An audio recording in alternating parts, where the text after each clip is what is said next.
같은 시각 공항에서는 여행을 마치고 돌아온 가족들이 택시를 타고 집으로 향하고 있었습니다. 손녀 지민이는 여행이 정말 좋았다며 신나했고 아들 민수와 며느리 정희도 편안한 표정이었습니다. 밤 9시가 넘은 시각에 집에 도착한 민수는 현관문을 열려고 했지만 문이 열리지 않았습니다. 열쇠가 안 맞았습니다. 며느리도 자신의 열쇠로 시도했지만 마찬가지였습니다. 민수가 초인종을 눌렀지만 아무 대답이 없었습니다. 크게 소리쳤지만 집안은 조용했습니다. 혹시 아버지께 무슨 일이 생긴 건 아닐까 불안해하며 자물쇠 기술자를 불렀습니다. 30분 후 기술자가 도착해 문을 열었습니다. 가족들이 집 안으로 들어갔지만 할아버지는 어디에도 없었습니다. 3층 서재로 올라갔지만 역시 없었습니다. 손녀가 놀라며 할아버지 짐이 없다고 소리쳤습니다. 할아버지의 옷가지, 책, 모든 물건들이 사라져 있었습니다. 민수는 당황하며 거실로 내려오다가 테이블 위에 편지를 발견했습니다. 봉투를 뜯어 편지를 읽기 시작했습니다. 얼굴이 점점 창백해졌습니다. 며느리가 무슨 내용이냐고 물었고 민수는 말없이 편지를 건넸습니다.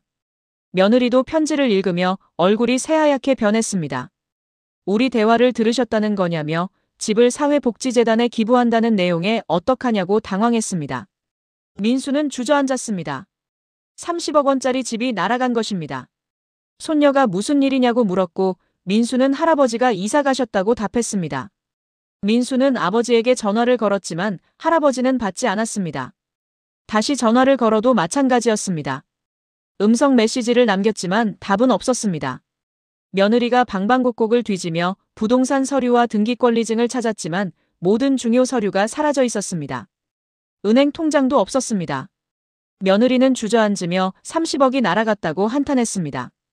그날 밤 가족들은 잠을 이룰 수 없었습니다. 일주일이 지났습니다. 할아버지는 새 집에서 조용히 지내고 있었습니다. 아들의 전화를 받지 않았고 문자 메시지도 무시했습니다.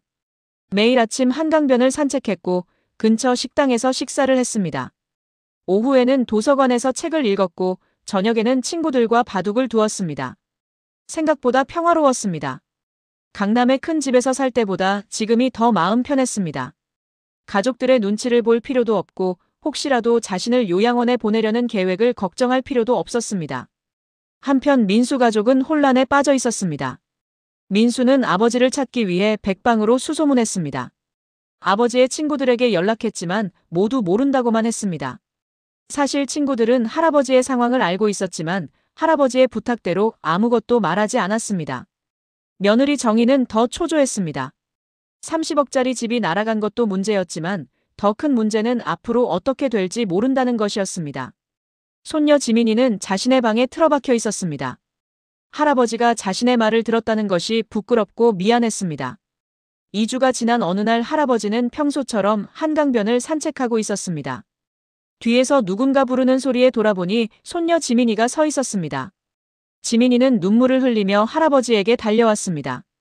정말 죄송하다고 자신이 잘못했다고 그런 말을 하면 안 됐다고 말했습니다. 할아버지는 손녀를 바라보았습니다.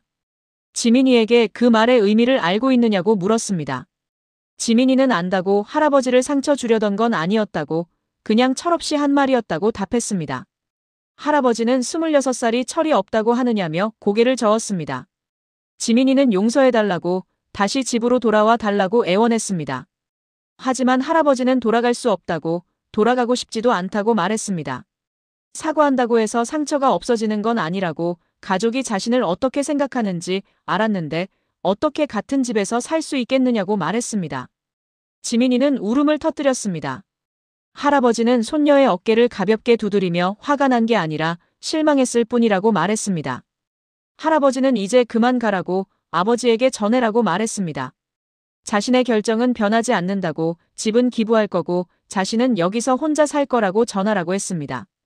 지민이가 아버지가 꼭 만나고 싶어 한다고 말하자 할아버지는 잠시 생각하다가 다음 주 토요일 이 자리에서 만나자고 전하라고 말했습니다. 하지만 마음을 바꿀 생각은 없다고 덧붙였습니다. 다음 주 토요일 한강변 약속 장소에 할아버지가 먼저 도착했습니다. 10분 후 아들 민수가 나타났습니다. 두 사람은 벤치에 나란히 앉았습니다. 한동안 침묵이 흘렀습니다. 민수가 먼저 죄송하다고 말했습니다. 할아버지는 뭐가 미안하냐고 물었습니다. 민수는 자신들이 잘못 생각했다고, 아버지를 요양원에 보내려 했던 것과 집을 팔려고 했던 것이 모두 자신의 잘못이라고 말했습니다. 할아버지는 차갑게 그게 내 잘못이 아니라 내 본심 아니냐고 말했습니다. 민수는 자신이 틀렸다고, 정말로 크게 틀렸다고 말했습니다. 돈보다 중요한 게 있다는 걸 이제야 깨달았다고 했습니다. 민수의 눈에서 눈물이 흘렀습니다. 지난 3년 동안 자신의 힘으로 가족을 먹여 살리면서 아버지가 얼마나 고생하셨는지 알았다고, 자신을 키우기 위해 얼마나 많은 것을 희생하셨는지 이제야 알았다고 말했습니다. 할아버지는 한강을 바라보며 민수에게 실망했다고 말했습니다. 하지만 그보다 더 슬픈 건 민수가 언제부터 이렇게 변했는지 몰랐다는 거라고 했습니다. 민수는 변하겠다고, 다시 예전처럼 되겠다고 말했지만 할아버지는 고개를 저었습니다. 사람은 쉽게 변하지 않는다고, 민수의 본심이 드러난 거라고 말했습니다. 민수가 정말 집을 기부하실 거냐고 묻자 할아버지는 그렇다고 답했습니다. 이미 유언장을 작성했고 법적으로 아무 문제 없다고 말했습니다. 민수가 자신도 아들이고 법적으로 상속권이 있지 않느냐고 묻자 할아버지는 차갑게 웃었습니다. 유류분은 인정될 거지만 그게 얼마나 될까? 30억의 절반도 아니고 3분의 1도 아닐 거라고 말했습니다. 어차피 민수가 기대했던 것보다는 훨씬 적을 거라고 했습니다. 그리고 할아버지는 아직 살아있다고, 앞으로 10년, 20년을 더 살 수도 있다고, 그동안 이 집은 자신의 것이고 민수가 어떻게 할 수 없다고 말했습니다. 민수는 아무 말도 할 수 없었습니다. 자신들은 어떻게 해야 하느냐고 묻자 할아버지는 내 인생은 내가 알아서 살라고, 자신은 자신의 인생을 살 거라고 답했습니다. 정말 화해할 방법은 없느냐는 물음에 할아버지는 잠시 생각했습니다. 민수에게 바라는 건 하나뿐이라고 말했습니다. 진심으로 뉘우치라고, 돈 때문에 사과하는 게 아니라 정말로 자신이 잘못했다는 걸 깨닫고 반성하라고, 그리고 앞으로 인생을 바르게 살라고 말했습니다.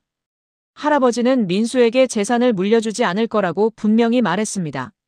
하지만 그렇다고 민수가 자신의 아들이 아닌 건 아니라고, 여전히 아들이고 잘 살기를 바란다고 말했습니다. 민수는 눈물을 흘리며 정말 죄송하다고 거듭 사과했습니다. 할아버지는 울지 말라고, 이제 남자답게 자신의 인생을 책임지라고, 가족을 자신의 힘으로 먹여 살리라고, 그게 어른이 되는 거라고 말했습니다. 그 만남 이후 할아버지와 아들은 한 달에 한 번 정도 만났습니다. 처음처럼 가깝지는 않았지만 관계를 완전히 끊지는 않았습니다. 할아버지는 새로운 일상에 적응해 갔습니다. 매일 아침 한강변을 산책하고 도서관에서 책을 읽었습니다. 친구들을 만나 바둑을 두거나 차를 마시며 이야기를 나누었습니다. 할아버지는 행복했습니다. 이보다 더 행복할 수 없었습니다. 3개월 후 여름이 왔습니다. 그동안 많은 일이 있었습니다. 아들 민수는 강남 집을 나와 강북의 작은 아파트로 이사했습니다. 전세로 구한 25평짜리 아파트였습니다. 강남의 큰 집에 비하면 초라했지만 가족이 살기에는 충분했습니다. 민수는 많이 변했습니다. 할아버지의 재산을 당연하게 여겼던 자신을 반성했고, 이제는 정말로 자기 힘으로 가족을 책임지려고 노력했습니다. 회사에서 더 열심히 일했고 주말에는 부업도 시작했습니다. 며느리 정희는 처음에는 불평이 많았지만 이제는 현실을 받아들였습니다. 파트타임 일도 시작했습니다. 부부는 예전보다 더 가까워졌습니다. 돈이 많을 때는 각자 따로 놀았지만 이제는 서로 의지하며 살았습니다. 손녀 지민이는 취업에 성공했습니다. 작은 회사였지만 처음으로 직장을 구한 것이 기뻤습니다. 지민이는 할아버지에게 전화해 취업 소식을 전했고 할아버지는 축하한다며 이제야 돈 버는 게 얼마나 힘든지 알았느냐고 말했습니다. 1년이 지났습니다.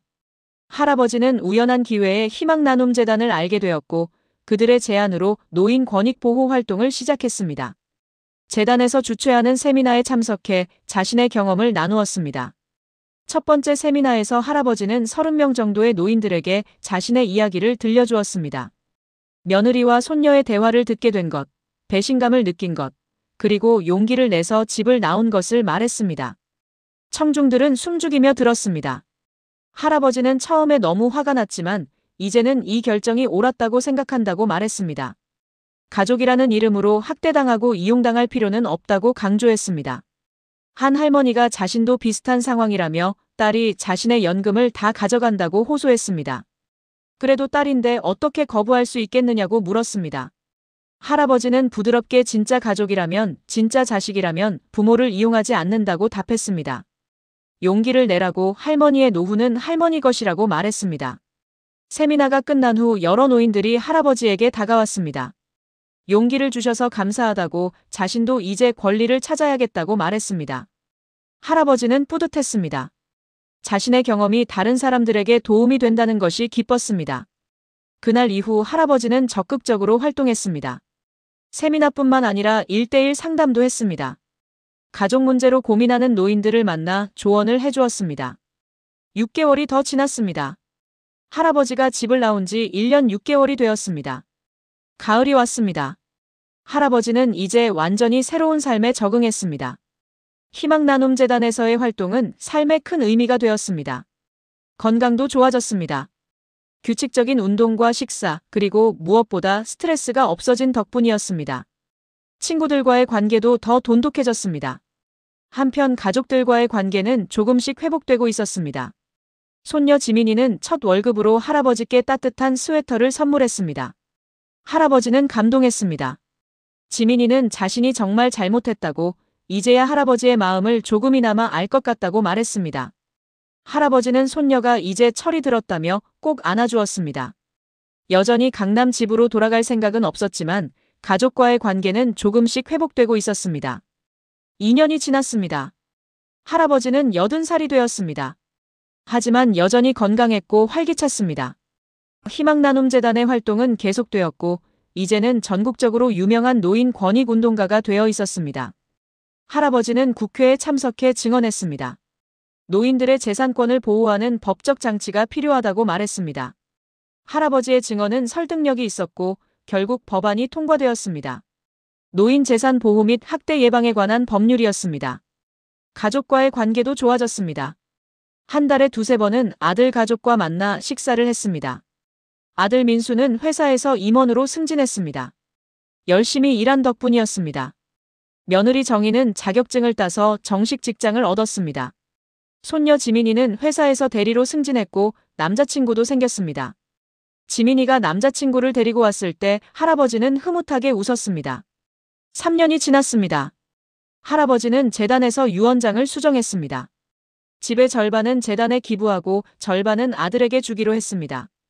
아들이 변했다고 판단했기 때문입니다. 진심으로 뉘우치고 열심히 살고 있다는 것을 확인했습니다. 변호사 친구는 할아버지가 용서할 수 있다니 정말 대단하다고 말했습니다. 할아버지는 이 사실을 아무에게도 말하지 않았습니다. 그저 자신의 마음속에만 간직했습니다. 그로부터 몇 달 후 아들 민수가 혼자 찾아왔습니다.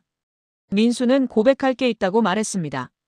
3년 전 그때 정말로 아버지를 요양원에 보내려고 했다고, 그때 자신의 머릿속에는 오직 돈밖에 없었다고 말했습니다. 하지만 자신이 틀렸다고, 돈보다 중요한 게 있다는 걸 이제야 깨달았다고 했습니다. 민수의 눈에서 눈물이 흘렀습니다. 지난 3년 동안 자신의 힘으로 가족을 먹여 살리면서 아버지가 얼마나 고생하셨는지 깨달았다고 말했습니다. 민수는 강남 집을 포기했다고 말했습니다. 진심으로 포기했다고, 그 집은 아버지 것이고 자신이 탐낼 권리가 없다고 말했습니다. 할아버지는 아들을 꼭 안아주었습니다. 민수는 정말로 죄송하다고, 사랑한다고 말했습니다. 할아버지는 유언장을 수정한 이야기를 했습니다. 집의 절반을 아들에게 주기로 했다고 말했습니다. 민수는 놀라며 손을 저었습니다. 자신은 그런 걸 바라고 이런 게 아니라고 말했습니다. 할아버지는 알고 있다고 말했습니다. 민수가 재산 때문에 자신에게 잘하는 게 아니라는 걸 안다고, 그래서 이 결정을 내린 거라고 말했습니다. 민수는 감사하다며 눈물을 흘렸습니다. 할아버지는 하지만 명심하라고, 이 재산은 민수가 제대로 살았을 때만 의미가 있다고, 다시 예전처럼 돌아간다면 언제든 마음을 바꿀 수 있다고 말했습니다. 민수는 절대 그런 일 없을 거라고 다짐하고 약속했습니다. 오늘 이야기는 여기까지입니다. 사연이 좋았다면 좋아요와 구독 부탁드립니다. 시청해주셔서 감사합니다.